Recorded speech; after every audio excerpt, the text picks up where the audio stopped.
you could walk around every day thinking, I'm going to say something to change someone's life today. But, though you don't create those moments, you can be available for them. You can be the type of person, no matter, there's hundreds, thousands of people that what you've done has changed their life or impacted their life. And I think our goal is just to be available to who we are, to be true to ourselves, and then we're going to have the impact that we're supposed to have. And that's what I truly believe. Welcome to Winning Strategies Playbook, the podcast where we welcome business leaders, CEOs, and industry experts to discuss the rise to the top, building wealth, and real estate insights. Here's your host, Jeremy Spann. Welcome to Winning Strategies Playbook. For more information on this show, you can go to our website, myexperiencedrealtor.com. That's experience with an ED. myexperiencedrealtor.com. Click on the podcast button and you can learn all about the show. And as always, if you're looking to buy and sell real estate anywhere on the planet, you can hit the Find a Trusted Professional, and we'll make sure you get connected with someone who is able to deliver you value like we've been doing for our clients for many years, not just in the Fort Worth area, but all over the planet. But you're not here to talk about real estate. Today, we are here to talk about my good friend, Urshel Metcalf. How you doing, brother? Man, I'm doing great, brother. Glad to be here with you. Man, I'm glad you got to come, fellow Marine. Right.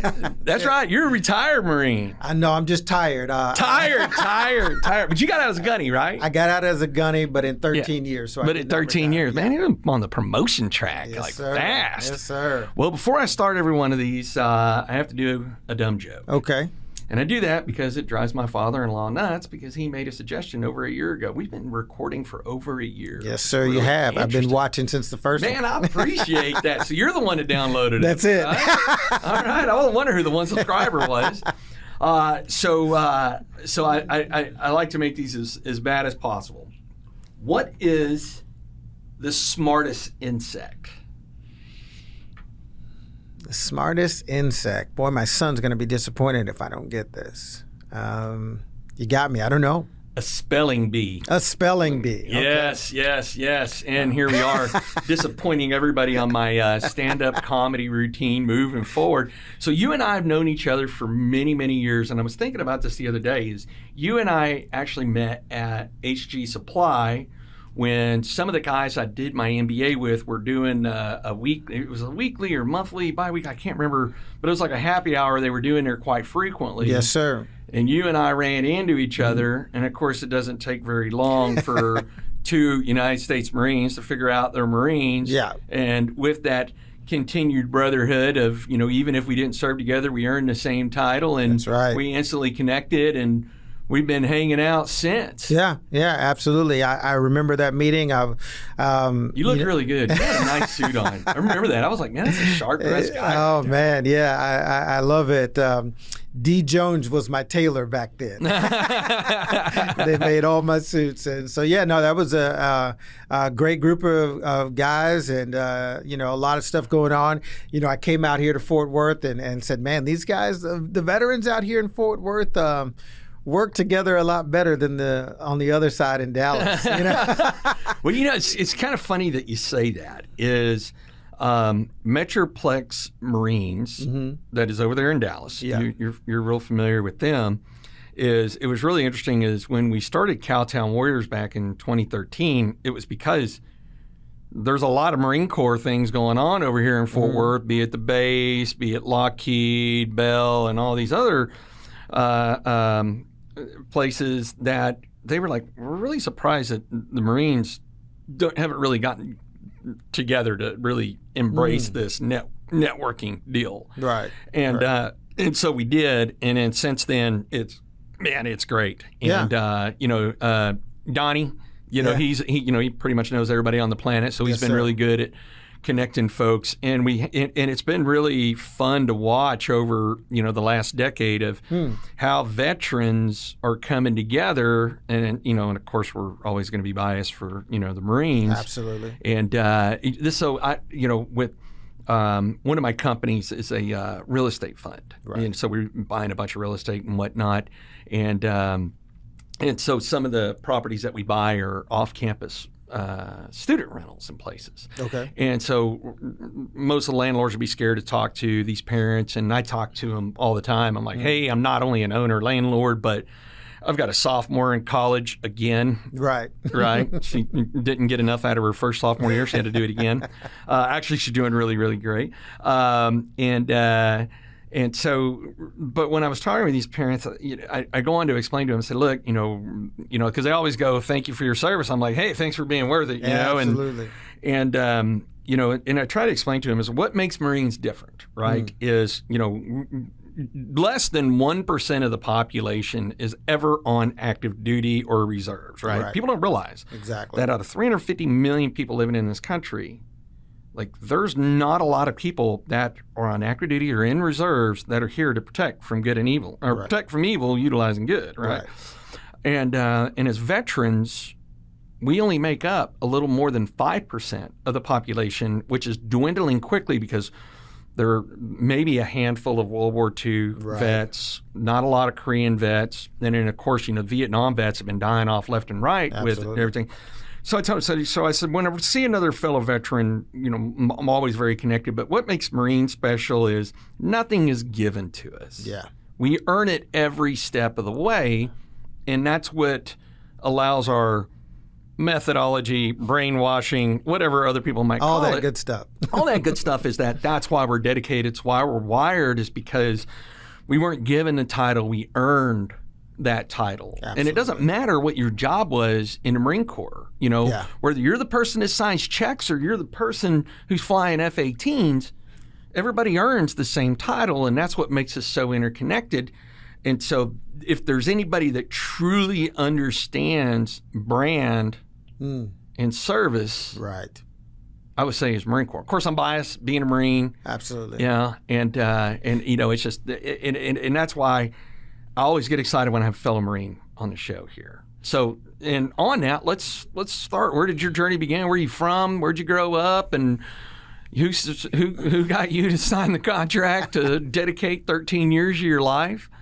Yeah, so originally from Dallas, and spent a little time in the hill country. My dad was a chef, so we traveled a little bit. He became a head chef at a nice little country club down there in Marble Falls called Horseshoe Bay. And so I spent 9 years down there, and then came back to the Metroplex in 84. Graduated from high school at Berkner High School in Richardson. Had a great time there. And the interesting thing was my father had a couple of illnesses and wasn't able to work at 2 different periods. And I had 2 brothers that were in college during that time. And so we lived a pretty comfortable life up until that point. And then, of course, as you know, having a couple of kids in college, always needing this, and cars breaking down while they're in college because they're probably doing college stuff. And so there was, is that what we're calling it? Right, college stuff. Yeah, it's the appropriate term, the legal term. So I was still at home. And so I saw from the inside kind of the challenges that my parents were making, sacrificing and trying to make sure that they were taken care of. And so I made that decision at about 15 years old that when I left home that I would be independent, because I knew that although my parents would gladly, like all of us, sacrifice for their children, I just didn't want them to have to do that again. And so, at that time, I decided I was going to go into the military without any real knowledge. One of my uncles that I looked up to had been in the Air Force, and my father had served in the Army. And so, I'd kind of assumed that it was going to be one of those two. I was leaning towards the Air Force. And so when I got around to that junior year in high school, that's when I started kind of, going and trying to see recruiters. It was hard to find those Air Force recruiters. I was stupid. I was looking. Well, they're all at Starbucks. Yeah, I was looking for. Well, there was no Starbucks back then, but but I was looking for them in the recruiting office. I didn't know I should have been like at the golf course or somewhere else, or at the country club where my dad was, and so it was hard to catch up with those guys. And I was considering maybe the Army. The Navy was kind of out for me because, being a child of the 80s, I couldn't see myself wearing bell bottoms. And so that was just kind of, was a non-starter from the beginning, right? Your uniform killed it. If you're doing that, I just can't do it.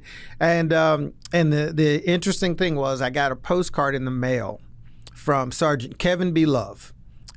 He was at the recruiting station and, it had all the little stuff on there, little questions. And the last question at the bottom was, have you ever considered being a United States Marine? I checked no, put it back in the mail, and 2 days later, Sergeant Love gave me a call, asked me would I come in, for a conversation, and I did. And, I went and I sat down and I talked with him, and we probably talked for about 45 minutes, maybe a little longer. And to tell you the truth, he had me at about 15, 20 minutes. And now he didn't know that for several months because I was at least smart enough. Tell me more about that. Tell me more about that. So, what was it in that first 15 minutes that you were like, my mind's made up? Well, here was the thing. So, I had talked to several other recruiters and other branches of the service. And, and I'd been, slid the brochure and, college money and see the world and, from Texas. So, you'll be able to, come back to Texas and, that Texas has its own version of the GI Bill. All of these great benefits of joining the military and serving your country. Well, it really wasn't a whole lot about serving the country. It was just like, this is what you get, not exactly the Private Benjamin version, but still, here's the cool things about joining the military. I sat down with Sergeant Kevin Love, and the first thing he asked me was, well, I see here you never considered joining the Marine Corps, and why is that? And I was like, well, I never considered giving birth to pink elephants. I mean, there's lots of things that I've never considered. It's just never been on my radar. And I really didn't have any knowledge or experience with the Marine Corps at that point. And so he started talking, and he got all big-eyed and excited. And the thing that was different from him than everybody else that I talked to, even people that I knew who were in the military, like my uncle and my dad and other people, is he started talking about his life and what he had done and what he had experienced. And there was so much passion in what he was communicating to me. And then he starts talking about the pride and the uniform. And, I'd been for several years, I'd been competing in martial arts, and I went to a very disciplined Taekwondo school, kind of old school. And again, back in the 80s, that was big here in Texas.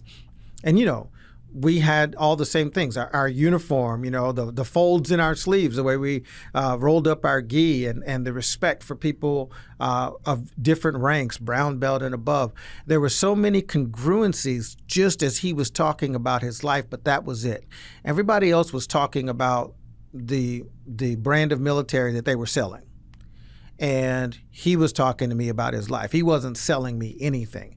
He was talking to me about the things that he had done and, his brothers in arms and just all of those things. And after about 15 or 20 minutes, I was like, this is it. I said, this is what resonates with me. I don't have any facts. I really don't know much more about the Marine Corps than I did when I walked in here. But this, and it's something that my mom's boss, years later when I became a sergeant, I actually came home. I was in between duty stations when my actual promotion date was, and I called some recruiters and I did my promotion ceremony at my mom's job in her office. And her boss said something that he'd heard from a Marine a long time ago. He said, in the Army, you're a soldier. In the Navy, you're a sailor. In the Air Force, you're an airman. But in the Marines, you're a Marine. And that's what it was. He sold me the Marine Corps by selling me him. And he became a friend, a mentor, someone that for, most of my career, I wanted to make Sergeant Kevin Love proud because of the fact that he was the person that introduced me to something that would become an integral and major part of my life. Wow. And see, it really is truly the difference in branding. And for those that are listening to the show, not watching, is I always have like pads of paper and a pen so we can make notes so we don't interrupt each other while we're doing the show. And I just look, and this is surely by accident, and I know it's because I was in a hurry running out the door, is I just noticed that the pad and pen that you have is from the Inn at Little Washington, which is in Virginia. It's a 3 Michelin star restaurant. It's this little community where they've got these little cute cottages that you stay in, incredibly expensive. Like the meal is over $1,000 a person, and the night stay was like $1,500. I mean, my wife and I we prior to the pandemic, we tried to go out there about once a year, just because it's an incredible culinary experience. It's a way of spoil ourselves, And I know that on a single overnight, we spent anywhere from $3,000 to $5,000. Who knows? Oh, wow. Right? A lot. But it's the definition of the value. It's not the dollar. It's the value of what you get and how much pride somebody takes into something. And so I was just looking at that while you were talking about your recruiter. And I was like, man, there's just something about branding when you can connect with another human being to have that either shared experience or somebody who wants to be a part of sharing that experience. Exactly. Right. And so Chef Patrick O'Connell, who's the chef for that same Inn at Little Washington, didn't get his 3rd star until it was a little over a year ago, a year and a half, maybe 2 years ago. Oh, wow. And I'd been there when it was a 2 Michelin star, but he never gave up, right? It was that constant quest for being better. Wow, yeah. And so that's why when you were talking about that, and I looked down and it dawned on me what pad and pen are sitting right there in front of you is that's exactly what the Marine Corps is, right? Because it's not just that constant quest of being better of while you're in the Marines. It's after you get out of the Marines that journey continues. Right? Yeah. There was an experience, and again, I'm not one of those guys that knocks other branches of the service. We all kid around with each other, but there's a difference, and there's a difference in mission. There's a difference in mentality, and I was on I&I in Philadelphia. For the audience, tell them what I&I is. Instructor duty. And so basically, it's the active duty component that trains the reserves in a particular area. And so we were responsible for the reserve units there in Willow Grove, Pennsylvania, just north of Pennsylvania, or just north of Philadelphia. And so on the base, kind of like the Joint Reserve Base here, you had all the branches of the service doing their training there in their reserves. And so we had a common gym. And in the gym, I used to go into the boxing room. There was an old guy that was like Mickey from Rocky that would come in there, his nose all chewed up. And, he would work us out, just that was fun and entertaining for him. He was old, we'd be on the speed bags and heavy bags, and I go do my weightlifting. But that was also the room where people came in to do their abdominal work, do their crunches and stuff. And one day, a group of officers from the Air Force came in, and they were doing their PRT, I think is what they called it at the time. And they were getting ready to do their crunches. And as they got on the floor, and I was in between, rounds, they got on the floor and they got ready to do them. And one of the gentlemen said to the rest of them, he said, now listen up, gentlemen. If the minimum requirements weren't good enough, they wouldn't be the minimum requirements. So there's no need of going overboard.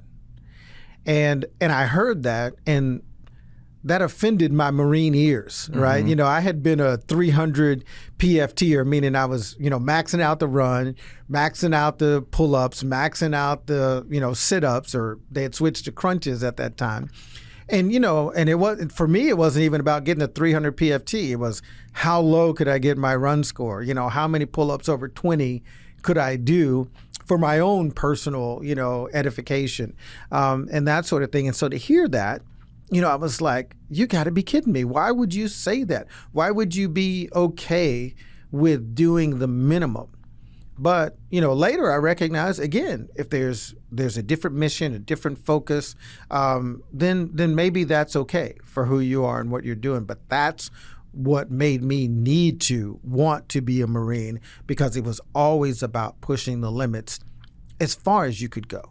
not being satisfied. Every business that I've owned, almost everyone has had the word optimization in it in some way or form, because that's really what it boils down to me is always getting better, always optimizing, always improving. And if we're optimized today, that's not good enough for next week, because we can always get better. And I think that's one of the things that was in me. But then the Marine Corps, that was the seed, and the Marine Corps fertilized that thing, and and really made it a part of who I am and pretty much everything I've done. Wow.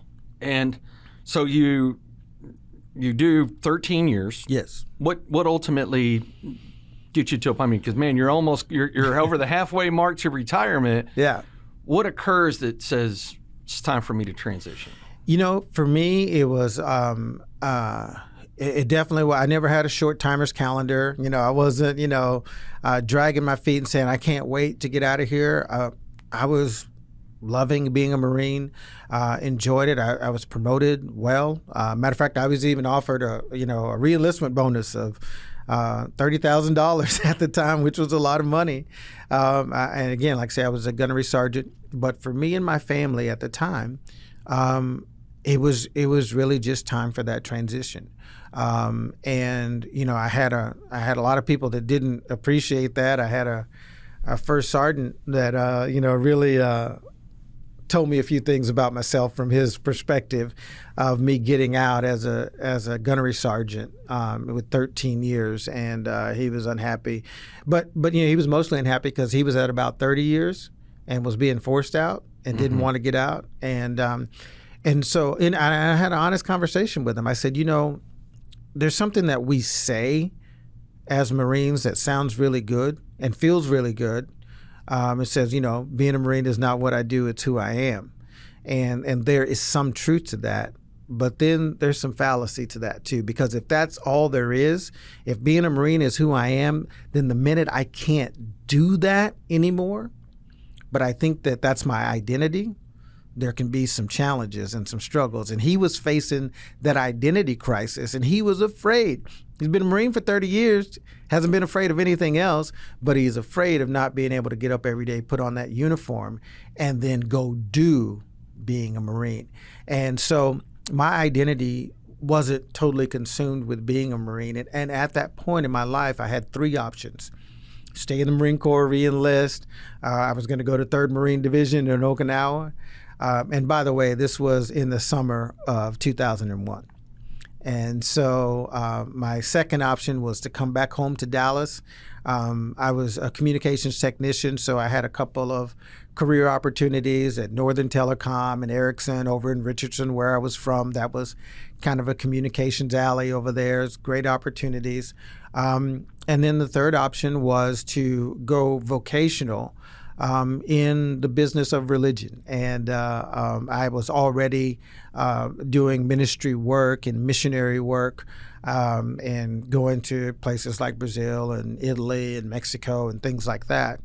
And that ended up being the option that my family and I took, was to stay in the military community for the next 10 years and serve the military families, but from a pastoral perspective, and then do missionary work in other countries.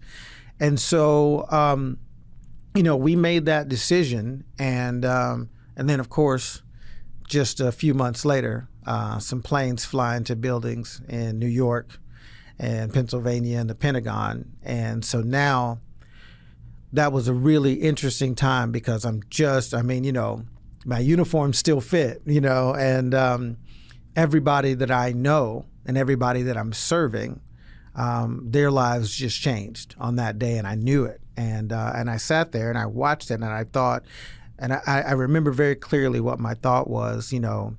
I thought about Pearl Harbor, and ultimately our response to that being a couple of bombs that were dropped. And at that point, I thought, there's going to be a lot of death that's a result of this. And that's going to affect all of these people that I'm serving. So, I never regretted, sometimes now I regret not having that eagle fly once a month and drop off a paycheck. And but I never regretted that decision because I still believe it was the right timing for me. Although to other people it may not have made sense. But boy, it was at that point and for years after that, when you're searching for that brotherhood and that connection and that part of being a Marine, and there was a part of me that did kind of feel like, man, that unit that I would have been going to, they're packing up right now. I didn't know anybody over there, but I knew 3rd Marine Division in Okinawa. When that happened, they were deployed ready. So but that was our transition, and that was the reason why, and like I say, I didn't regret it. And those next 10 years experienced some great things, and Passport got a lot of work, but then after that, I just after about 10 years I really decided, because I was in North Carolina, Eastern North Carolina, and at that point I decided I really needed to get back to a place that had a real barbecue. I mean, the pulled pork and coleslaw and all of that. It's fine. It tastes good, but they just shouldn't call it barbecue. So that brought us back to Dallas. That brought you back. And, and it is interesting, you using the first sergeant as an example is, I consult with a lot of folks that transition, whether it was a one enlistment type tour or, they had 10 of them. Yeah. And one of the things that is always a common theme that I tell folks is either you or the Marine Corps are going to make the decision of when the last time you put on that uniform. Absolutely. Right. And so as an individual, you just have to make a choice of, do I make that decision or do I wait for the Marine Corps to make that decision? Because guess what? Everybody's got a shelf life and it expires sooner or later. Right. Right. And things are not always, the funny thing about life, nothing ever happens at a convenient moment. Exactly. Right? Exactly. It's kind of like, I tell people, hey, you got a HVAC system in your house in Texas. You want to make sure that you're keeping on top of that thing, because when it breaks, it isn't going to break. Like, here it is, right? We're in the middle of October. The weather's beautiful. The windows are open. Yeah. That's not when it's going to break. No. It's going to break when you're a mile from the sun and 110% of swamp-ass humidity is going on, and this thing breaks, and trades are behind, supply chains are jacked up, and you've got no AC for a week, right? And so I tell folks, like, hey, whether it's you, and there's nothing wrong with either choice, right? Just which one's the best fit for you. But to also understand is life, like you were saying, is when you're wrapped up of being a Marine as your identity, that's not the end of the book. Mm-hmm. That's just the end of that chapter. Exactly. Right? And what I personally found is, because I left the Marine Corps and I went into law enforcement because it was what was familiar for me, right? Mm-hmm. I always joke around and look, and thank goodness we have first responders out there doing it, but I took the easy way. Right. I took what was comfortable because I was wearing a uniform.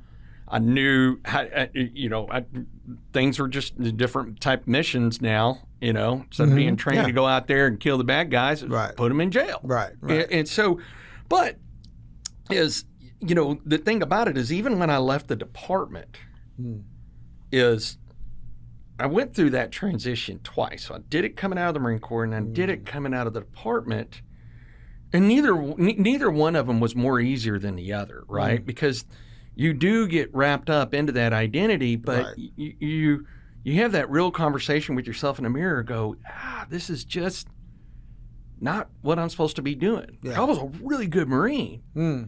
Right? Yeah. And I was a really good cop. But there was something that if I was going to be real with myself, and I always talk about it on these shows, the biggest liar in the room is the one in the mirror. You and I have lots of conversations about that. Right. If I was really going to be honest with myself, and I didn't know, like if you would have told me 30 years ago that I would end up where I'm at now, to look at you and said you need to go get drug tested because I don't know what you're talking about, but I wouldn't change the journey that's led me to where I'm at. Right. But it was the things that I learned along the way that have helped shape me into who I am. Right. So one of my guests that'll be coming on Wednesday to do their recording speaking of HVAC, he owns an HVAC company, Marine, First Force Recon. I mean, dude, just as sharp as they get. And so I was talking to him. I was like, I got these checks. And he goes, well, I'm not done with the job. And I said, yeah, but I'm leaving town Wednesday night. And I want to make sure you get paid. He goes, man, you've been trying to give me those checks for days. He goes, it's not your fault. I've just been out of pocket. And I was like, yeah, it became very important for me that if you're gonna do work with me, I'm gonna make sure you get paid. Right. And so, but it was also that on top of that is I would always make sure any of my subs got paid. But especially when they're a Marine, I just like, hey, I want to make sure that you're getting paid. And it was really funny because when, so Kaz, who also was at First Force and Marsoc's, been on the show before, had he and Nick were in First Force together, and so when Kaz said, hey, Nick's in the Metroplex, I was like, oh man, that's awesome. And I was like, and he's got an HVAC company. I was like, all right, tell him he's got all the gigs. Oh, wow. And he was like, so Nick was going in and he was trying to, man, this is what we do. And I was like, dude, I get it. Yeah, cool. Just send the invoice. That's all you have to do. Right. Like, I trust you and I know the caliber of a person you are. And I know some of your history, being a Marine, being a Force Recon Marine. Right. I know you're going to finish the mission, right? I was like, just send the invoices, right? And there's something exciting when you can have that level of trust in business, absolutely, right? Absolutely. And then on top of that, he was telling me today, he was like, man, I'm going to be there on Wednesday. He goes, just recording with you, just give them to me then. I was like, all right, well, don't let me forget. but it is interesting is that we do go and we go, man, just I'm supposed to be doing something different. It's that internal voice that just, it's kind of like me, it never shuts up, right? So your voice is telling you, okay, so you've come back to Dallas and your voice is telling you something. What's it telling you at that point? This was a real time of discovery for me because, my transition back here was in 2009. And so now I'm changing careers again. Not a super great time with the economy to be looking for jobs. And as I come back, there's people moving from all over the country to DFW because, there are jobs here and the economy's hurting. And for the audience, this is on the heels of the 2008 real estate bubble that had popped, or as I call it, the lending crisis, when everybody calls it the housing crisis. Right. The housing was fine. It was the lending that was the issue. Right. And so the economy that's the time frame you're referencing, right? Exactly. So, job opportunities were challenging. I wasn't super worried about that because, we do what we got to do. But so I ended up going to a place that's always hiring, and again, I'm moving in ignorance into a new thing, and so it was the insurance space, and ended up with a national insurance company, kind of a crappy company, but I didn't know that at the time. But I had some, good success right off the bat, and I just got in and started working hard, and I was cold calling and smiling and dialing for dollars, doing all of those things.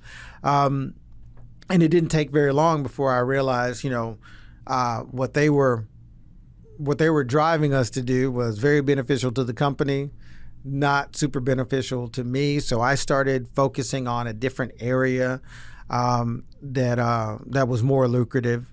And after about a year, I realized that, this is not the way to do this business. I can do this business and I can be successful.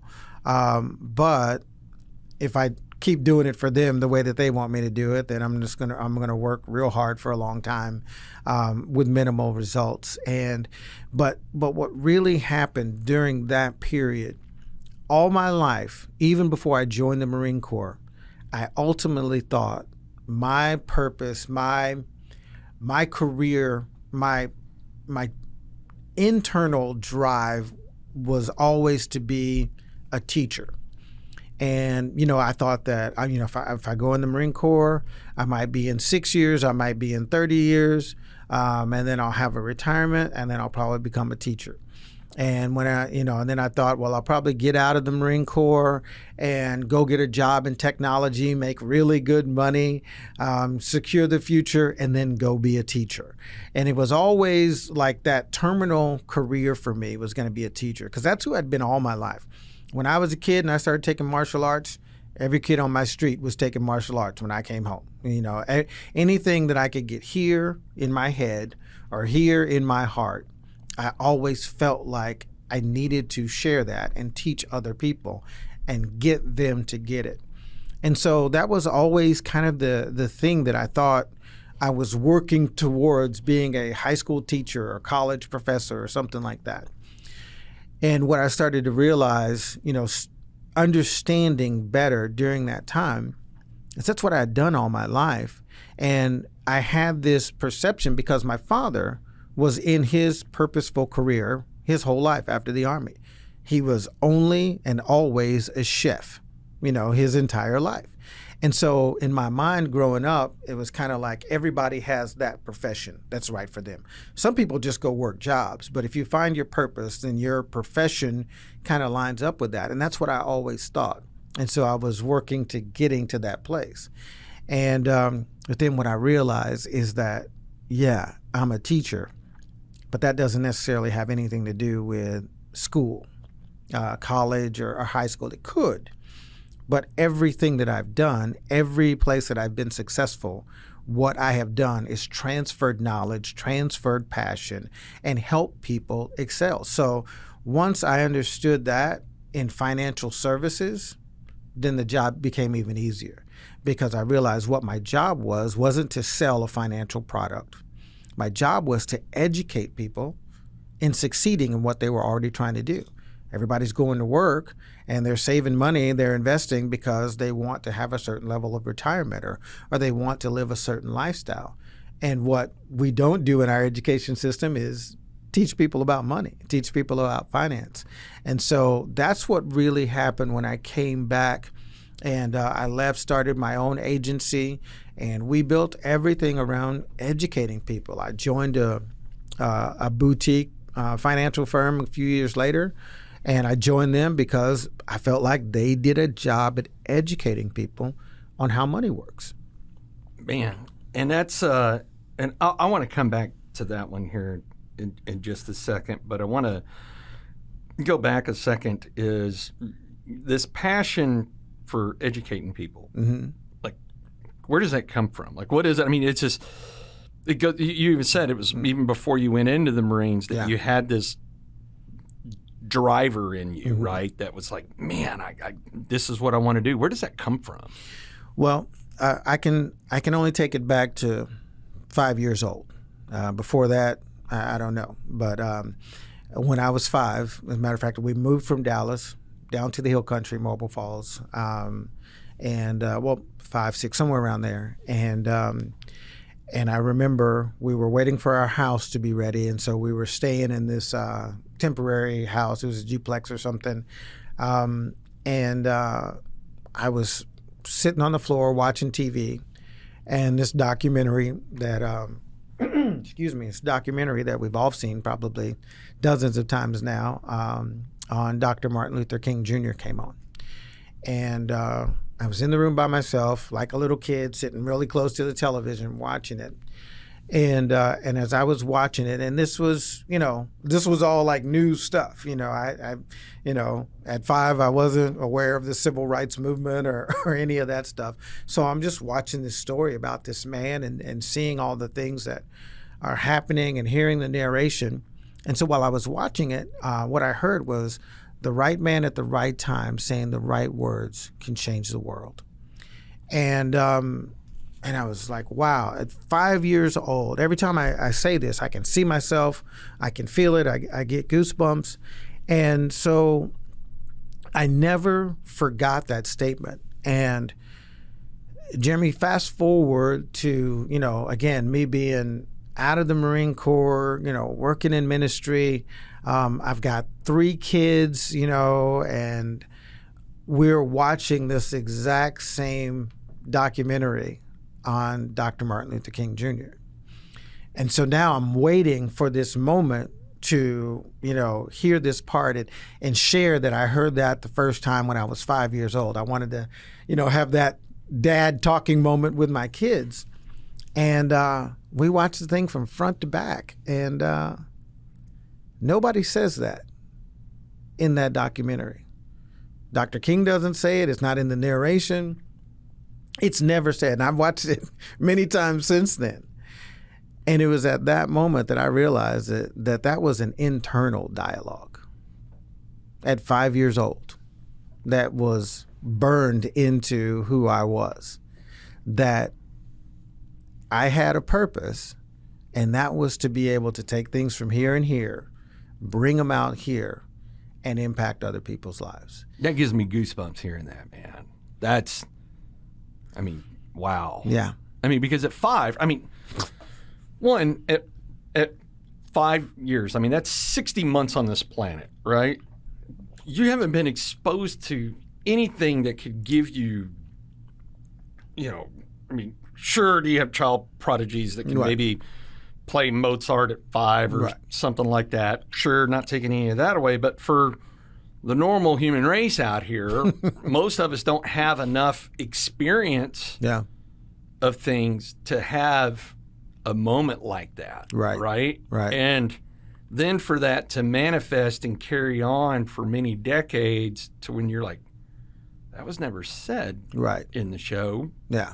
That was just what was going on in my brain. Yeah. But it also makes me believe that you had some exposure to either someone or something that implanted these words even before you watched that documentary, right? So where do you think you got that kind of example from? Well, there's two aspects of it. When I look back, and first of all, I think that we're all are born with the seed of greatness in us, and your seed of greatness is not the same as mine. We're all create. You have children, and I have children, and I've yet, and I keep having them. My oldest is 26, my youngest is 7. And so, and I've yet to look at one of them, when they're born, and not see all the potential, all the beauty, all the greatness in the world when they're that little baby, and we're all born with that potential. All of our parents think, and they look at us and say, you can be anything you want to be, and all of this, and most of us die with a lot of potential, and has been said over and over again, it's that on your tombstone there's a day you were born and the day you die, and then in between is the dash, and what do you do? What is your dash filled with? And so, I believe eternally that was part of my individual seed of greatness. But when I look at my father and my mother and the lives that they lived, and my grandparents, they lived their lives serving and helping people, investing their lives in other people. My dad was a chef, but there are literally hundreds of men and women who got jobs or had their lives changed or impacted. There was a vortex of people that moved from Dallas to get a fresh start in Marble Falls, Texas. It was like 2,000 people there at the time, because my dad opened a door and created opportunities, and people lived in our home. Entire families lived in our home with us, and we slept on floors and cots. And so I was being nurtured in that way because that was the stock that I came from. But even along with that, there was something that I know now was always in me, that was in there before I was there, right? That was shaping me towards this. And then everything that was wrapped around my life, my family, the circumstances. I had some challenging circumstances, living in the hill country in the 70s. In Texas. In Texas, I was... What? You mean not everybody down there liked all the black folks? Dude, for 9 years, except for 2 years, for 9 years, I was the only brown boy in my entire grade. Wow. Yeah. Yeah. And, I have a book that I've written and not published, but it's called Eat the Banana. And because everything's been tied to words for me. Yeah. It's the power of words. That's what the teaching is. And this book is called Eat the Banana because I ate my first banana in the gym on Camp Lejeune, North Carolina, where the boxing team worked out and where I taught personal training and kickboxing classes. And I had just taught my third class for the day, and I was working with another instructor. I was still on active duty, teaching all these classes. And my friend, she said, hey, you're going to start cramping up if you don't get some potassium in you. And she offered me a banana. And she handed it to me, and I had this massive decision to make. And the reason why is because, sorry about that.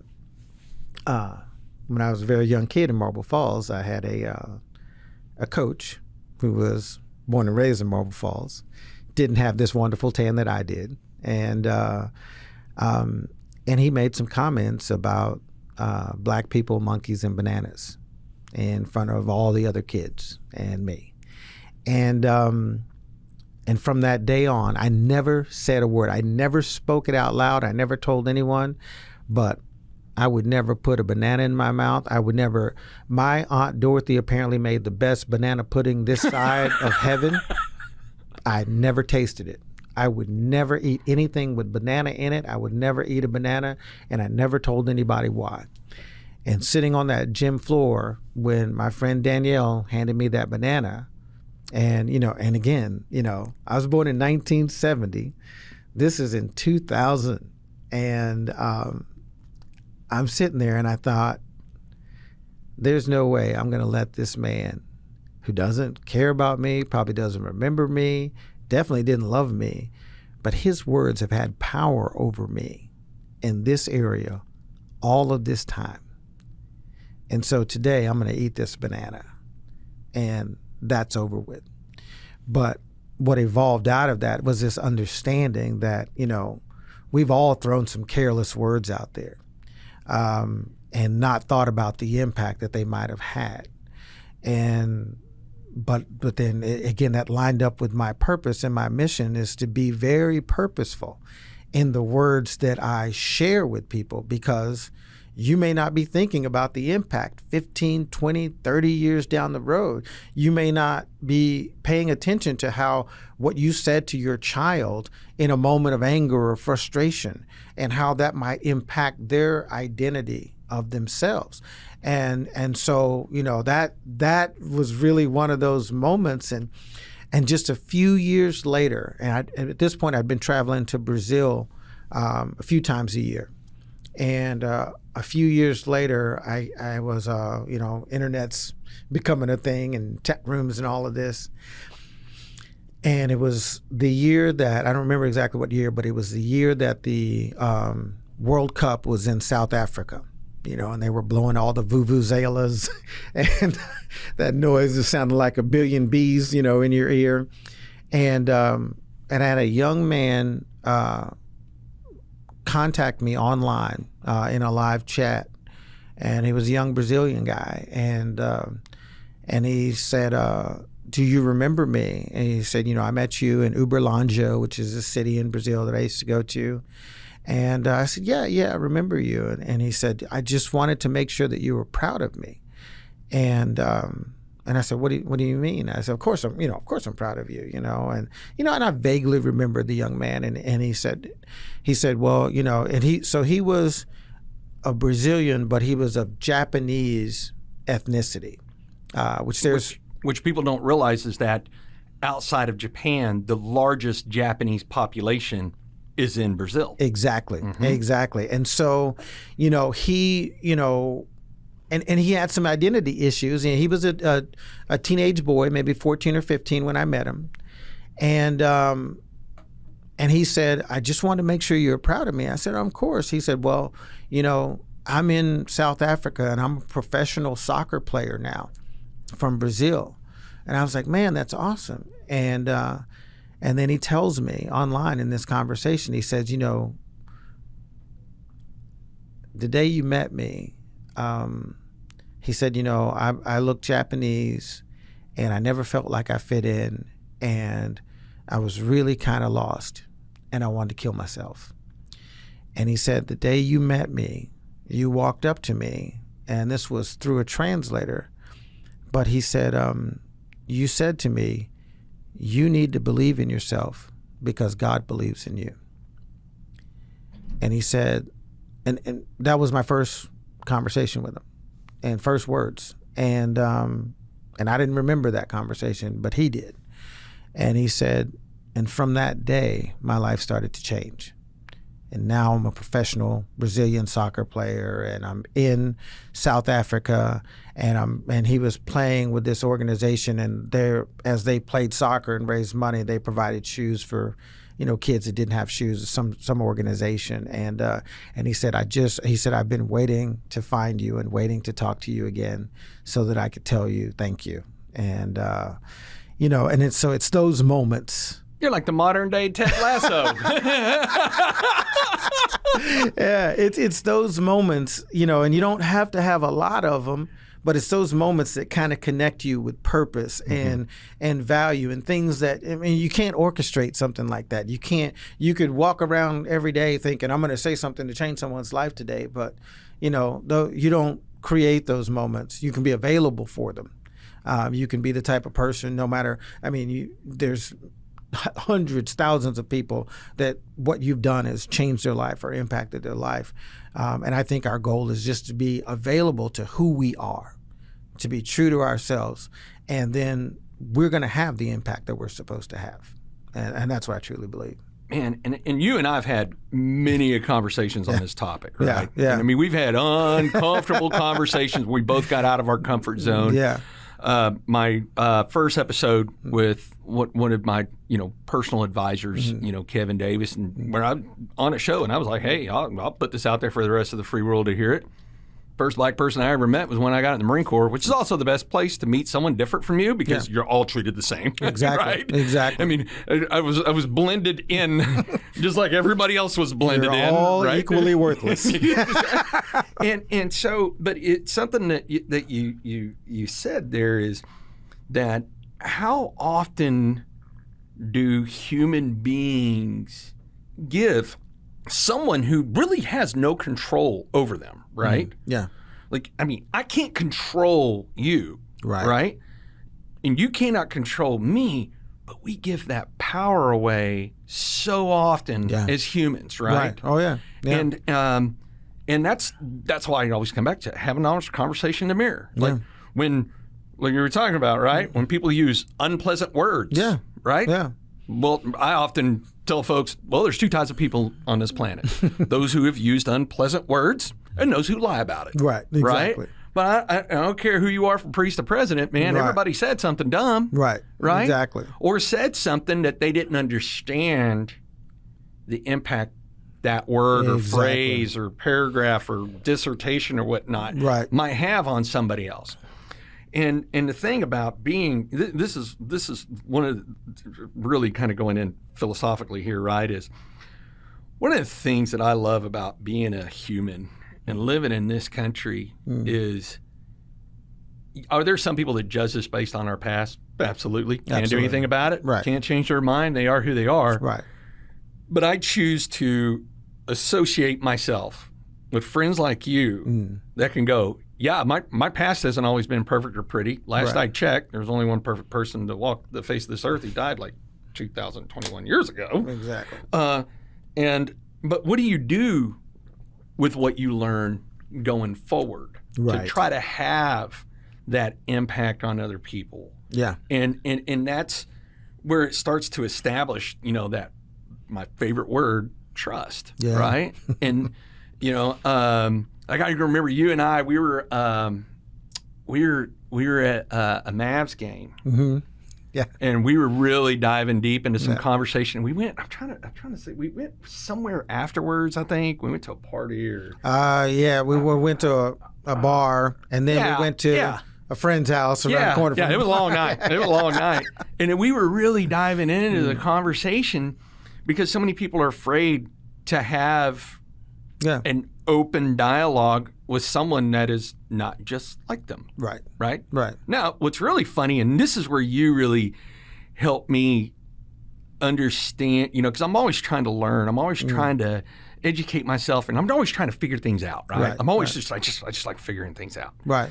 And it was you, and I don't know if you remember this or not, is, we were sitting there and we were talking. Man, there was no topic that was left off the table that night. Right. Plus, we had quite a bit of drink too, so that definitely loosened up. Loosened it up. Yeah, and but I remember we were sitting there, talking, and we were trying to have a conversation about what does make us different, and that's when you said, what's really funny is, as human beings, regardless of your gender, your color, your race, your religion, your whatever, go through the whole litany of, we actually have quite a bit of majority of things that we have in common than we do of things that we don't have in common. Right. Right? Yeah, absolutely. And it was where you had defined to me the difference between the miles and the inches. Like the things that are different, large differences. Right. But everything else is inches that are all cumulative together. Right. Like somebody walked in this room, they would see, you're black, I'm white. Right. Can't change that. Right. It is what it is. But is that what makes us different? No, it's all the inches of the things we have in common. Exactly. One, if we started bleeding right now, it's going to bleed the same color. Exactly. We both need to breathe oxygen in order to stay alive. Right. We both earned a title, United States Marine. Yeah. I mean, I could go on and on and on of all these things that, and I've said this on the show before too, is the world's so focused on the miles and differences and the ignorance that comes behind it, like that coach. Right. Right? Is, you look at someone like that coach who born and raised, small town and whatnot. Yeah. There's a part of you that goes, man, what's wrong with this person? Right. But then we've come in our lives of being a half century older now. Right. Right. Exactly. Like half century. Did I really say that? Like, I mean, it ain't no millennium. But, Yeah. But we were able to go, you know what? You kind of feel bad for that person. Exactly. Because their exposure to things that are outside their comfort and outside their basis of knowledge, they're operating in a very limited capacity. Exactly. Right? Exactly. And of course, at that young age, you don't have enough experience yet to realize that the only reason that guy had words of power over you is because you allowed it to. Exactly. Right? But that's also part of the journey in life where we get older and just go, man, when it really hit me a number of years ago that to really stop caring about what other people thought of me. Yeah. Right? Yeah. I just stopped worrying about it. I was like, what? Well, first off, I know I'm one of those individuals that people fall into one of two categories. You know where I'm going. Like at my funeral, there's going to be a lot of people there. 50% because they're going to miss me, and 50% that want to make sure I'm dead. Right? And and that's where I think that life just takes these interesting roads, and I just stopped worrying about it. Yeah. Like this recent deal I've been working on. Well, I've been working on for 3 years, but finally popped 6 months ago, and if you notice I'm nice and trim and slim, that's not because of a special diet. It's called no sleep, stress, and not eating for 6 months, working 20-hour days. And but yeah, it was just when I had this idea of how we're doing this investment strategy. I mean, I had billionaires looking at me going, number one, that can't be done. Wow. And if it could be done, it couldn't happen in today's market. Right. Doing it every day right now. Wow. As a matter of fact, phase 3 of it, which was the absolute, like, we make phase 3 of this happen, then we have proven it, which happened September 28th, just a few weeks ago, that everybody said it couldn't be done. And it was kind of funny. So James Peterson, who works with me, right? Right. And he was just like, man, you're so driven that you're going to make this happen. And I says, well, yeah, I guess that's part of it. But really a large part of it is I don't care about the people that say that it can't. Right. Right. Because the second I believe them, then it was I'm choosing to allow their words to affect my performance. Exactly. And I'm just not going to do that. Right. And if I land flat on my face, what do they get out of it? I told you so. Okay. But you didn't go face fear. Right. You know, and it was really funny because James, actually it's funny, I was talking to James this morning, and because he and I talk on a daily basis, we work together. Right. And he just said, man, so how you doing today? And I said, man, I woke up and I was one part excited and one part terrified. He goes, you get terrified? And I says, dude, I'm terrified every day. Like, I had a lot of people entrust me with a lot of money to go and deliver results. And I'm terrified, not based on the things that are within my control, because things that are within my control, I know what I can do to perform. Right. But I'm terrified every day of the things that are not within my control. Right. I don't know, maybe a global pandemic that happened almost 2 years ago that shut the world down, when the government puts rent moratoriums and all those other things that are not within my control. And so I said, but I don't allow that being terrified to demotivate or motivate me either. Right. I acknowledge the elephant in the room that, hey, there is the potential, and here it is, and I've literally made this so Marine Corps incestual that, I mean, Ricky, who I grew up with and enlisted in the Marines with, he runs all the landscaping. You know, told you about Nick. He's doing all the HVAC. Kaz is doing all of the maintenance related items. James, you know, he's helping me out on the investment part and getting these things leased out and all this. So it's all Marines, right? Yeah, right. And so, which by design a little bit, and the other part of it is that's just the way it worked out. But, you know, I look at him and say, man, and I tell all these guys, because they're a little bit newer. Well, Nick's been a business owner for longer, but I tell him, I'm like, hey, you have to acknowledge every morning you wake up that today's the day when the ride could end. Right. Because if we ever want to make God laugh, just tell him our plan, right? Exactly. Yeah, and he'll laugh uncontrollably. Like, the only reason I'm still alive on this planet is because I'm probably cable TV for him in the first place. And he's like, what's this idiot going to do next? But I just said, so I wake up every day and I acknowledge that there are things outside of my control that could bring this gravy train to a stop today. Yeah. But all I do is acknowledge it. Yep, it's there. But I'm going to take charge and move on and go produce and execute. Yeah. And even so a recent one, right, is we have a process for how we vet new clients. And the reason we have the process is 3 reasons. One, it allows us to go, we're professionals. We don't just wing it. We actually have a process. 2, that process actually helps us communicate better with them, right? Which is huge. You and I talk about communication all the time. And 3rd, it lets me figure out if somebody's going to be a challenge to work with. Right. Doesn't make them a bad person. Just means that I don't want to spend a lot of time on a hamster wheel not moving the needle because this person's going to make that difficult. Right. And so I call it the ceasefire effect. Right. So just like on the range, whether you're the most junior person to the most senior person, if you see an unsafe situation, you can call a ceasefire. Everybody repeats ceasefire, and everybody stops. Right. We have the same thing on my team.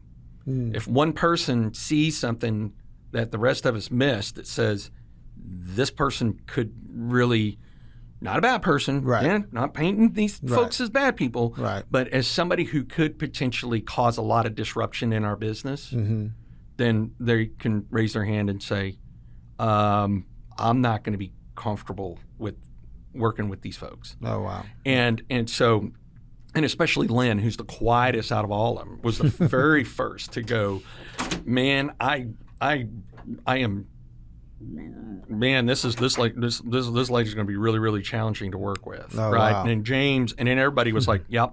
And then so we just politely went on about our business, but it was really funny is the terrifying part, right? Right. Because this person was also a referral from a friend that sends a lot of referrals, right? Right. So there's a part of me that did have to acknowledge, hey, I don't know exactly how close the person is with the person that referred them. And could this be the end of the referrals because we chose not to work with them? Right. So I had to acknowledge the terrifying feelings. Exactly. But then I had to also acknowledge that's not within my control of Right. how folks are going to make their decisions. Right. And if that same person said, I don't want to send any more referrals your way, I would respect and honor that and be like, hey, I get Right. it. I'm not in control of that. And that is important for us as, human beings, is we're acknowledging what we can and can't do Exactly. and stuff. So you got all this great knowledge that you come around and now you're doing something really interesting. Yeah. Tell us about that. Yeah. So I got out of the, kind of worked my way out of the insurance space by, and I tell people, and I know you'll understand this, I was selling Medicare supplements, and then that turned into, life insurance and long-term care and annuities, and really focusing on the money side of it. And then it becomes, personal economics and wealth management. And then, really I tripped and fell. And the next thing I know, I'm launching an investment company, and we're creating this disruptive private equity, not putting any debt on the entrepreneurs, not, taking any equity from them. So it really wasn't private equity, but it was revenue-based finance, and, just all of this stuff that I had never, ever imagined, never was on my radar. But my brother asked me one day, he was at my office, and we went downstairs to Ocean Prime, and we're having lunch, and he was like, tell me again what you're doing, and how did you end up doing this? And I was like, man, I just kept working and kept winning, kept failing, and I tripped and fell, and here I am. I'm in the Rosewood in Uptown, in the most expensive, real estate in Uptown Dallas, and there's a nameplate here at Ocean Prime with my name on it that says reserved for Mr. Urshel Metcalf. And I was like, so I'm just riding the ride, man. I'm in here. And so, but that actually, I moved out of, selling, insurance, and was really just doing this education and working with entrepreneurs. And then that got me back actually into the veteran space, because from there I started working with veteran entrepreneurs and exited the company. My business partner took over the company, and I went and started, and that's when I ended up at Honor, Courage, Commitment, and trying to make a difference there with veteran entrepreneurs, and then eventually out on my own, just doing consulting. And I tell people, insurance, I feel like Don Corleone when it comes to insurance. He says, every time I try to walk away, it keeps pulling me back in. And so I'm running a consulting company, helping businesses grow, optimize their revenue strategies. And so then a couple of years ago, before COVID, I got connected and pulled into this television show. That's a Shark Tank type of show with a different strategy, and allows people to invest. As you're watching, you could go on your phone and you can invest in the company as they're pitching to the billionaires. So if the billionaire says, I like this company, you say, I like this company too, I'm going to invest. And so we're interviewing entrepreneurs and businesses and putting this together, and I meet these guys, and and they start talking about what they do and how they help personal economies and businesses, and I looked at the guy and I said, because he was talking about this strategy and life insurance and this trust, and I said, so is that a spendthrift trust that you're talking about? And he looked at me, he said, I've never had this conversation and somebody knew what I was talking about. And it's something that I'd run across years ago. And he said, yeah, it's discretionary, non-grantor, spendthrift, rattles it off. And so, we get through all of that, and I'm interviewing other entrepreneurs, and so I start communicating with him and getting a little bit more information. And I took about 3 weeks to do some digging and due diligence and talking to him and calling people. And I got to the end of that 3 weeks, and then I realized, I hadn't even paid attention. My life insurance, my insurance license had expired, and because I didn't do my continuing education and all of that stuff. And as I went on to go try to check my license, it's like, that person doesn't exist in TDI anymore. And I tell you what, when I got done looking at this, and evaluating it and calling, my lawyer friends and my tax friends and everyone, I called and scheduled my license exam to go retake my license. And here's the reason why. I came across, these gentlemen who, they kind of cut their teeth in the multi-level marketing area. But one of the partners is a Marine. See how it always works. It always comes back around. One of the partners is a Marine. He got out of the Marine Corps, went to work for the same insurance company that I had started with, and he was out in North Carolina, and these guys hooked up. And so what they had put together was this particular type of trust. And it is interesting thing. So it's a trust. It's not based on legislative law. It's based only on contract law. And the Constitution gives you and I the right to go into a contract together, and that can't be infringed upon. And so this trust has 5 very specific characteristics that do a couple of really powerful things for business owners. I work with a lot of real estate investors now. But it allows anything that is owned by that trust or in the corpus of that trust to permanently defer taxes. And so I start looking at what they're doing, both with the insurance, with real estate, and with business owners, and how they're changing the game. Now, about a month and a half ago, a little over 2 months ago, there was an article that came out in ProPublica. And someone who, if they find out who it is, they're probably going to go to jail, but someone leaked the tax returns of 200 people in America, all very wealthy people. And so this article in ProPublica showed the true tax rate of Warren Buffett, Bill Gates, Jeff Bezos, and Elon Musk. Warren Buffett being the GOAT, his true tax rate for his earnings in 2019 was 0.1%. Elon Musk was the loser of the 4. His true tax rate was like 3.1, 3.2% of what he actually made. And it showed what they actually made, what they reported, what they actually paid in taxes, and what their true tax rate was. And, and our former president, Donald Trump, people, he didn't pay any taxes. And, and he said, you shouldn't be asking me how much taxes I paid. You should be asking me how, because he's obviously not sitting in jail because of it at this point. And so one of the things that we used to say is don't do what rich people tell you to do what they do. Mm-hmm. And understand. And Warren Buffett said, if poor people would do what rich people do, they wouldn't be poor anymore. It's just as simple as that. But it's the knowledge. It's the understanding. So I come across this, I learn it, and then of course that kicks into gear everything that I am.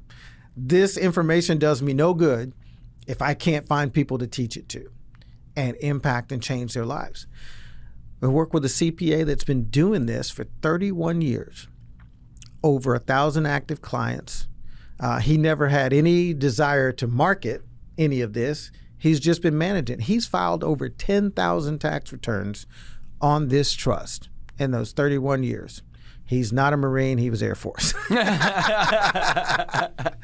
so there are things that we trust them with that we don't trust each other with, right? Right, exactly. Exactly. And his average tax liability reduction is 84%.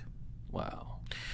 And it's because of the particular nature of this trust that it can permanently defer taxes. So I'll go to a real estate investor meeting, meet some people and show them this. I got 2 meetings today with guys, and they transfer their assets into the trust. They, you buy your properties, you sell your properties, and you'll understand this. You buy a property for $500,000, you sell it for $1.2 million. You made some money, but the government wants theirs, right? Mm-hmm. Capital gains. Well, guess what? If it's owned by the trust, and this is what Nelson Rockefeller said, the key to success is to own nothing but control everything. And so this trust allows you to have complete discretionary control without ownership because it's owned by the trust. So now the first real estate investor I talked to, I said, over the last 10 years, tell me how much you paid in capital gains. He told me, I said, how would your business be different if you still had that money as working capital in your business? And he said, well, I'd probably have another $10 million in assets. And so that's an easy sale right there. And so once I got a hold of this, and like I said, I took about three and a half weeks to really dig into it, to make sure, I have a former business partner that is wearing orange every day. Mm-hmm. So due diligence is really important to me when it comes to investments in people's money. And man, it just blew me away. I reinstated my license. I'm still doing consulting and business development because I'm impacting more business owners this way than actually the growth strategies that I was really focusing on, because, my company is Epic Optimized. And when I say you have Epic ideas, we have optimization strategies. We want to take your Epic idea and optimize it and keep you moving forward. And some of that stuff isn't sexy. Some of it is not. People think, well, we just need more clients. We need more market share. Well, heck, every new client costs you money. There's a cost of customer acquisition. There's, the cost of goods sold and all those things. And how many business owners can't work their way through their own P&L. And so we just help them with those strategies. Say, hey, man, what if I save you, $5,000 a year on your phone bill, or your internet? That goes straight to the bottom line. That's 100% profit. And so we were, helping businesses with these strategies. And I started looking at this and said, wow, well, if we can reduce their tax liability by 80%, that goes straight to the bottom line. That fattens those margins up a little bit. So, once again, I ended up kind of downshifting, changing gears, and not heading in a totally different direction, but looking at this from when I was in financial services, my mind was I wanted to work with what I was calling first generation wealth builders. I live in Plano, in Frisco, and there's lots of people with decent income, 2-income families, whatever. They make a lot of money, but they're not wealthy, right? They have a lot of money going in, a lot of money going out, and people, in that space. And I wanted to teach them how to create wealth, generational wealth.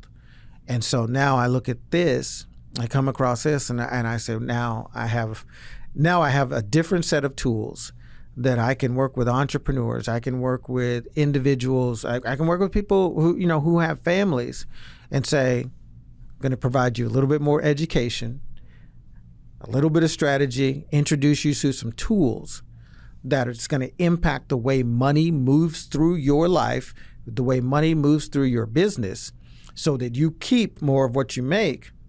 And the key is to not own it. Let something else own it that has advantages that you don't have, that has privileges that you don't have. And now, just like the wealthiest individuals in our country, you keep more of what you make. And the impact that we're seeing with people who are grasping this concept and able to use these tools. I mean, even in the uncertainty of all the markets and everything that's going on right now, the reality is, the IRS code 643, it's very interesting. And this is actually in this trust, the IRS tax code. And I didn't know this until I dug into this. The IRS actually encourages you in ways to avoid taxes. Tell me more about that. So the whole reason why the IRS code is this big is not to trap you. I mean, what do wealthy people, what do businesses do? They pay accountants to be able to keep as much of their money as possible. They'll send you to jail for evading taxes. Mm-hmm. But all the loopholes are built there for people with money, so that you can have the strategies and the things that you need to do to keep the money in your business, to keep the money in your family. And so when we talk about the Rockefellers and the Kennedys and, the Rothschild, all of these families that have generated these massive amounts of wealth, but then you see one of their kids go out and get into a car accident and be found negligent, and the family sues and they get a judgment. They don't walk away with millions and millions of dollars. You know why? Because that Kennedy boy doesn't own anything. I never understood when people said trust fund baby. To me, that was just somebody whose family was rich and they had a big pocket pile of money that, they were able to live off of, and whether they worked or not. I didn't know that meant this person, everything that is in their life, their house, their cars, income, everything is owned by a trust. They don't own anything, but they have control over it. Their kids, anyone that's a beneficiary of the trust that I own, that trust and the money in that trust can take care of everything that child needs up to age 21. And what does that do for you and me? So if I got a bunch of money going into the trust by way of income that's now owned by the trust, like I do a 90-20 split from my business, I own 10, trust owns 90%. That money goes in there. Well, guess what? My kids who are under 21, clothes, tuition, anything that pertains to their life, food, is taken care of by the trust. You know what that does for me? I don't need that income that I used to need to take care of my kids. My house is in the trust. He owns it. Well, I don't need income to take care of my house because the trust is responsible for it. So now the amount of personal income that I need goes down, down, down. Well, the money's in the trust and I have full control over it. So this is what the IRS Code 643 allows us to do because the trust owns all of this stuff. Up to age 21, kids are taken care of 100%. After that, everything but food, fun, and fashion. So now, it's as simple as this. If me and my family of 4 that's still at home go out to eat, the trust can pay for my kids' food, and I have to pay for mine and my wife's because we're over age 21. And so we're teaching these strategies to business owners. We're teaching these strategies to families and allowing them to do the reason why we broke out into entrepreneurship. Well, for me, I'm just not that employable for over like 18 months. After that, I'm a great guy up until that point, and then I'm a threat. Right. I'm a problem. And so because we wanted to live a certain lifestyle, we wanted to have certain levels of freedom. And this is part of where this freedom comes from. And it's, the Bible says people perish for a lack of knowledge. And I realize in this regard, a lot of our money perishes by way of taxes, which is the number one expense that we all face is taxes. It's not your mortgage, it's taxes. And if we can learn how to use these things the way that they were designed for us, with the knowledge that hasn't been widely dispersed, with this accountant with 31 years of doing this, and now we're creating all types of problems for him because he's old and he's looking to retire. And, we're opening the floodgates to this type of knowledge because especially where we are in our world today, this is so powerful, and we combine it with other financial tools. And so it doesn't change the things that people want to do in their life, but it gives them the freedom to be able to say, I'm going to have much more control over the money that comes into our world. And then that's going to make a massive difference. So and I intentionally stay away from political hot buttons on this show, right? Yeah. But there is a lot of talk with this current administration of raising capital gains, getting rid of 1031, and all of this other jazz. That would this particular 643 be something that you're seeing that the government is also trying to get its teeth into to try to make it go away or increase the, call it taxes, penalties, wherever else? Yeah, well, so like with this strategy, 1031 is not even necessary. And as a matter of fact, it also, and you'll understand this even better than I do, when it comes to buying and selling property, no seasoning's even required. So property can be bought and sold the next day under any circumstances, and the capital gains can be kept. So, we're looking at if the proposed tax legislation goes through, we're looking at almost a doubling capital gains tax. Mm-hmm. Because this trust is based on contract law and not legislative law, and it's been tried and failed miserably twice. because it's based on contract law and not legislative law, then there's nothing that Congress can do to change the power of this trust. It's copywritten. And the only thing that I get a little fearful of that right now, only because this has been a recent demonstration in the last October, November, December, January, February, March, 18 months, is when the government, and look, love or hate Trump, love or hate Biden, I don't care. It started on Trump's watch, still continuing into Biden's watch, was putting the rent moratoriums, right? Yeah. Which violated constitutional law of private property ownership, right? Right. And so, and that's why I've been, like, even whenever the current president wanted to see this continued and the Supreme Court said, nope, this is not happening. Right. And of course, he still kept continuing to push it. And this is not a dig on anybody. I'm just saying the realities of the things going on is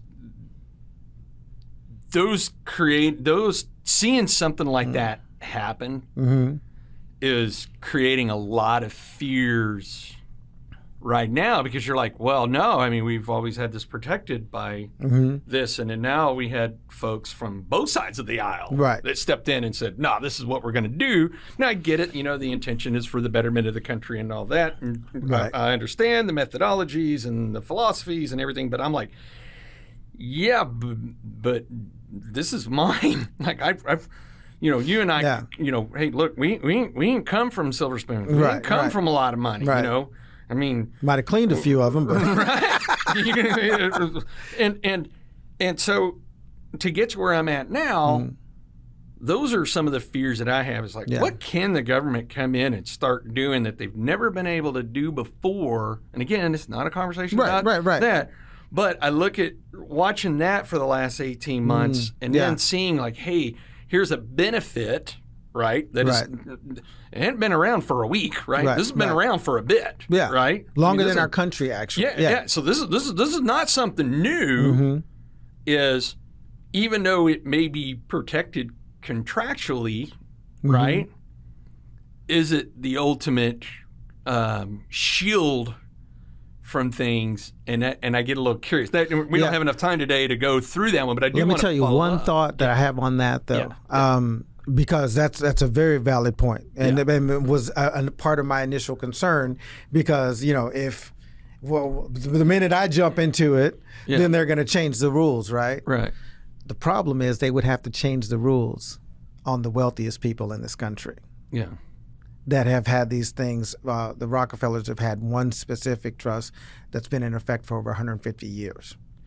So the fact that they would have to go to those people and change the rules for them, not likely to happen. And this trust actually started in England when they were trying to keep the king from doing land grabs. That's where it originated, and then it came over. Wow. So even before our Constitution is where this trust actually began. That is fascinating. Yeah, that is fascinating. I had to get deep into it, man, because I was in high cotton, as my grandfather used to say. This is way over my head, and I'm talking to lawyers and CPAs, and it's something that they never heard of because they go to school and they learn legislative law, and I found out something that's blew my mind. Our government does not have the ability to tax any entity that it doesn't create. Say that one more time so I make sure myself and the audience process that. Our government cannot tax any entity that it doesn't create. So one of the reasons why you have a Social Security number is because that actually makes your life a government entity. Interesting. And so if it wasn't created by the legislature, they don't have the authority to tax it. And that is the power of this trust. And I know that this could easily open us up to a 5-hour conversation is because you did essentially say it as, don't wonder about what rich people are doing. Do what rich people are Exactly. doing, right? So Right. this is something that's been around for a long time, and the wealthiest of folks have taken advantage of it naturally, even Right. though right now everybody's... I find it really interesting of people that go, oh, you need to give more, you need to share more. And, you know, and growing up, I didn't have what I have today. Right. And I remember a couple of years ago, my CPA, it was tax time, and called me and said the size of the check I had to write to the IRS. And this was not being behind. This was Right. current. Right. Yep, this is what we were doing. And it was significantly larger than what the chief of police of Fort Worth PD made. Now, on one hand, I had a lot of people going, oh, well, think of all the money you made so that way you do get that honor to be able to do that. And there was the other side of me that was like, well, the next time somebody goes, I don't have to work because I get a check from the government, I was like, no, you get a check from me. It's the government that prints it. Right. Right? Yeah. Because then that really, I had elevated to another level of wealth where now I was like, okay, you've got to start looking at things different. Because you're right, what you said a little while ago. It's not what you make, it's what you keep. That's it. Right? 100%. And how many people, like you were giving examples that dual income families, money coming in, money coming out, making really good money, but when the music stops playing, they're left without a chair. Exactly. Right? Exactly. And why is it okay for some folks to be able to take advantages of these things and not me? Right. I should be able to, right? Exactly. And from what I understand is your service basically, it's not basic service, but if I had to sum it up in like Spann language, right, is you're here to be the educational component to show someone how to do this, that they do have access to this. Right. They just don't know how to do it. Exactly. And you're here to go back to that stage of even before going in the Marine Corps, wanting to educate and teach people. That's it. And helping people, you know, and, you know, you know, because look, I mean, do we have people in this country that I do think that it gets played up a lot more than what it is, you know, when they go, oh, well, we have, you know, really, really impoverished people. I'm like, have you ever left the U.S.? Like, have you ever been in a third world country? So you're wanting to compare our poor to their poor? Yeah. Man, I mean, matter of fact, let's go take a field trip. Yeah. To another country like Brazil, where they live in shanty towns, and those favelas, our poorest people look wealthy to these folks. You better believe it. And so I think that's where I could go off on that tangent real quick. Oh yeah. But I also believe, and you and I've talked about this many a times, is regardless of who you are and where you came from, what the color of your skin is, what your religion is, what gender you are, or choose not to be, or whatever, right? Anybody can be successful in this country. I feel like you and I are both living proponents of that. Yeah. Right? Yeah. Now, what did it mean? It meant that I had to do a whole lot more work than maybe a lot of other folks had to go do, but I got there. Right. Right? Still continuing to be there. Right. And so that's why when folks go, well, I just don't have the same advantages, I just go, no, you just don't have the same mindset. Yeah. Yeah. Change your mindset and you can change your life. Exactly. And where that starts is looking in the mirror, having an honest conversation with yourself of saying, hey, what am I doing or not doing that I could be doing or not doing in order to get me to that next level? Right. Right? Right. And you know, I think of this when I look at the Indian reservations, right? And I see, you know, the poverty there in a cycle where over generations and generations, folks have not ascended out of there, and it's really easy. And I know people could leave whatever comments, disagree with me. Goes back to what I told Urshel earlier. I really don't care. Right. Is until you make a decision to change where you're at presently. Right. Your future is your presence. Right. Your present. Right. Right. And you've got to do it. And guess what? Sometimes it requires hard work. Yeah. Sometimes it requires not getting some sleep and sacrificing and going to do that where you can get the benefits of it. And if you're the audience member out there and you want to know how to circumvent and get a little bit more of a shortcut, call my man Urshel here. So Urshel, I like to end cap all these shows with, and I know we can tell ourselves at the age of 20 a million different things. Yeah.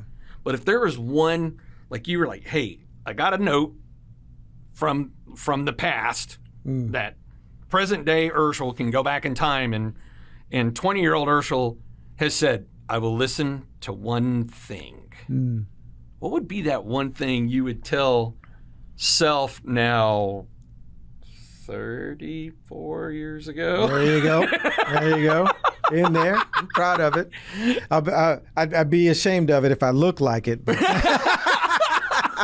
but what would you go tell self? You know, for me, I think it's really clear, and it's something. And it may even sound kind of trite because, you know, it comes from the habits of highly effective people. But as I look back over the course of my life, the accidental successes and some of the natural talents and abilities and some things that made certain aspects of life easy, with the challenges that go along with it, I think that what I would say to 20-year-old Urshel is begin with the end in mind, because that's how you live purposefully. Because and even though things might change, you know, you might start out with this, you know, great plan, you know, and the best laid plans of mice and men, right? And we got God laughing, falling off his throne. But still, when you begin with purpose, when you begin with a destination in mind and what you're trying to accomplish, at least at that point, you know whether you hit the target or not. You're not just, you know, shooting arrows and then going painting targets on the wall. You're starting out saying, this is where I'm going. And if I looked at that and said, at the end of my Marine Corps career, this is the result that I want. At the end of my time in this job or going into this relationship, this is the outcome that I want. I think I would have made more quality decisions thinking about the future and where I wanted to be instead of just winning in that moment, because that's just where the arrow happened to hit. You know, I just, you know, happened to do this, or I just happened to do that. How many people join the Marine Corps say, I just want to be a Marine. I don't care what job they give me. Well, you're not going to be a Marine forever, and then there's going to be life after that. So that would be the one thing, is to take every decision, every major decision, smaller decisions, and begin with the end in mind, thinking about where I want to be. This is one of the many reasons you and I have been good friends for a long time, and always had a lot of, you know, very paralleling thoughts, because like even with this fund that I had, when I took it to the investors, that's where I started, as I said, let's talk about the exit. Yeah. And then work our way back to how do we make entry? Right. Because you need to have that goal. Exactly. Right? Exactly. I mean, like, even when I told my wealth manager many years ago, Tim Hatcher, right? Unit 10. And I said, this is what I want to retire with. You know, I said, anything above this is extra gravy, right? You know, I get 2 Sundays instead of 1 Sundays at McDonald's or whatever. Right. And I said, because at this, I am exceeding a more than comfortable lifestyle. Right. And he said, this is what you need to do. This is the financial targets you need to hit, right? And he said the same thing, is when do you want to do this? And incidentally, it was kind of funny. I just said August 2024. Wow. And then it was funny, as I sold a friend's company for him to another friend who I still have 90-minute Zoom calls with every Wednesday, you know, because he bought the company now 4 years ago. A year ago, he called me. He's like, I'm ready to get rid of this thing at discount. I said, oh, you're ready to listen. So I've been coaching him through, you know, where he is from a year ago, significantly different. But the guy that sold the company, Matt, I had told him this. I said, yes, when I met and this was, I mean, man, we're talking, this was a number of years ago. And I said, I've got it, you know, August 2024. And he goes, you know, my birthday's on August 24th. He goes, you should make it August 24th, 2024. And I said, man, you got a deal. And so when Tim, a couple of years ago, had said, hey, you need an LLC for doing all your investment stuff through. And I said, okay. And he goes, what are you going to name it? And I said, I'm going to show you. And so the name of my retirement LLC is August 24th, 2024. Nice. LLC, because you're right, is you got to have that exit in mind. Mm-hmm. Now, does this mean I'm like retire before that or after that? Yeah. Or whatever. I get to make that decision Right. as that time comes, but you've got to do it with the end in mind Got the target. because guess what? The end comes for all of us on this planet sooner or later. That's right? it. I mean, That's it. death is sure as the day is long. That's right. So that's why I love the, I promised the audience, Urshel and I did not pre-plan what he would tell 20-year-old self. So people want to learn more about you, your business. Where do they go? You got a website, phone number, email? What would you like the audience to know? Sure. Well, the great thing about having such a wonderful name like Urshel is I'm so easy to find on the internet. Just start with a U and you'll pretty much get there really quick. But you can go to epicoptimized.com. That's where you'll see, part of my business. But the most important thing is you'll connect to me, and we can point you in whatever direction you need to. But if you Google Urshel, you'll find a whole bunch of stuff and maybe even some photos from the post office wall. but yeah, you'll see podcasts and things like that. But go to epicoptimized.com. That's where we focus most of our business and drive our traffic to. That's great. And in case you're driving and you're listening and didn't have a chance to write that down, you can always go to our website, myexperiencedrealtor.com. Click on podcast, scroll on down to Urshel. We'll have all the links there. And as always, if you happen to be looking to buy and sell real estate anywhere on the planet and want to make sure you don't get somebody who's an idiot, click that little, find a trusted professional, and we will get you connected just as we have many years now helping people buy and sell real estate anywhere on the planet. Urshel, thank you for coming, my friend. Thank you for having me, brother. I appreciate it. What'd you think?